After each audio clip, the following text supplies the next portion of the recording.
her story, The Lobo, Girl of Devil's River, a Texas folktale.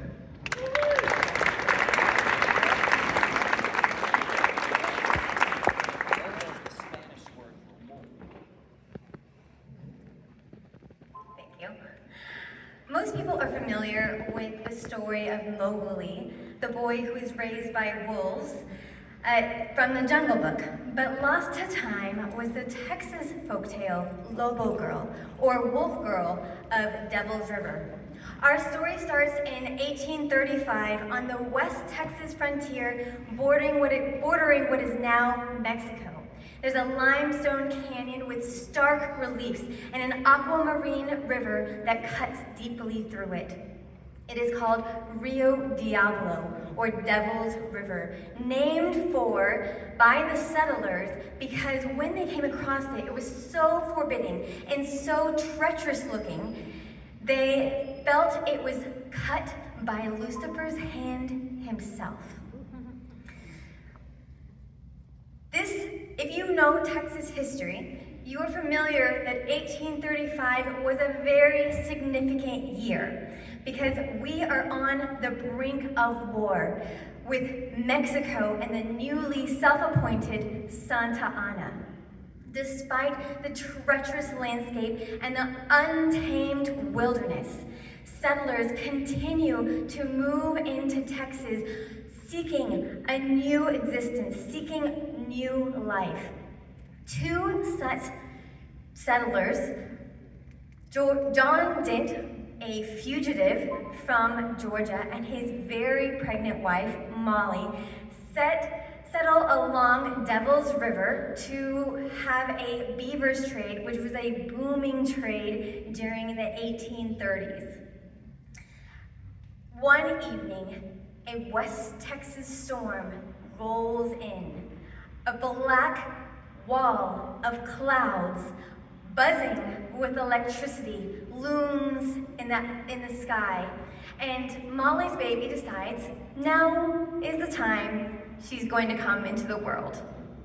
As most babies do, they always pick inconvenient times. So John jumps on his horse and he gallops to the nearest ranch to seek out help for his laboring wife. Unfortunately, he never makes it. The next morning, he's found by the neighboring ranchers, and he's blackened and charred. He's been struck by lightning, still atop his horse. So the ranchers find their way, following his trail to their hut, and they find Molly.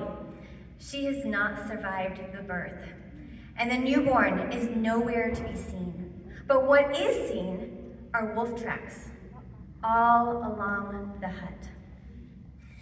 Now, John and Molly's story doesn't end there, but 10 years later, a young boy watching his family's goats sees something strange.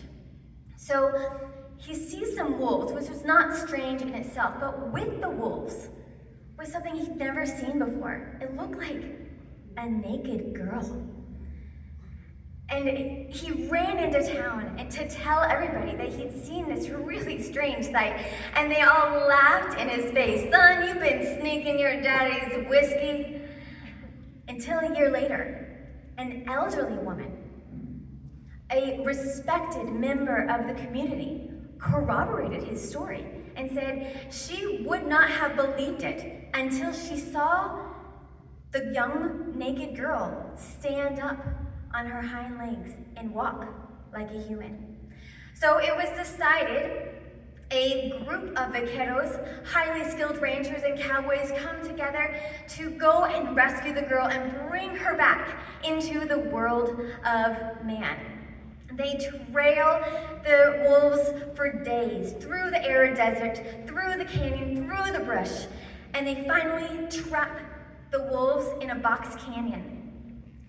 And sure enough, with this pack of wolves is a girl, a naked girl with dirt-matted hair, blue, fierce eyes.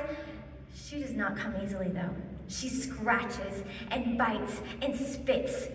as they wrestle her onto their horse.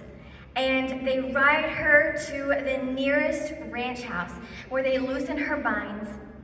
And they offer her food and clothing and blankets, but in every kindness, she spits at them and growls as if she's a wild beast. Now, the mood begins to shift from jubilee to dread as the sun begins to set, because Lobo Girl begins to howl. Her howling is unearthly, inhuman, but what really sends the ice down the veins of the men outside is that they begin to hear a reply. At first, it's just in the distance, and it's just a few. But as she continues her howl of distress, more and more wolves enter the chorus. And it sounds as if they're getting closer. And as darkness descends, it's as if every single wolf in the entire desert is howling in unison. The men are white-knuckling their weapons in trepidation. And then silence. An eerie silence descends upon the land. Screams of fear and pain emanate from the cows and the goats. Sheer mayhem ensues as the wolves attack the ranch. As soon as the wolves have scattered and they've gotten all of the animals calmed and safe, they go to check on Lobo Girl. But she's not there. She's escaped. She's gnawed her ropes loose and she's pried the wood planks off the windows and she's crawled out into the night to join her wolf family. She's not seen again until 1952 when a group of surveyors along Devil's River see a young naked woman on the sandbar, and some of them say that she's nursing 2 wolf pups. They pursue her, but she vanishes into the breaks before they're able to follow with their horses. Many imagine that Lobo Girl raised her own pups under the mesquite and stars. And folks in Devil's River say that sometimes they hear a howl that sounds not quite wolf, but not quite human either. And they remember Lobo Girl, how she had 1 foot in our world and 1 forever in the wild. Thank you.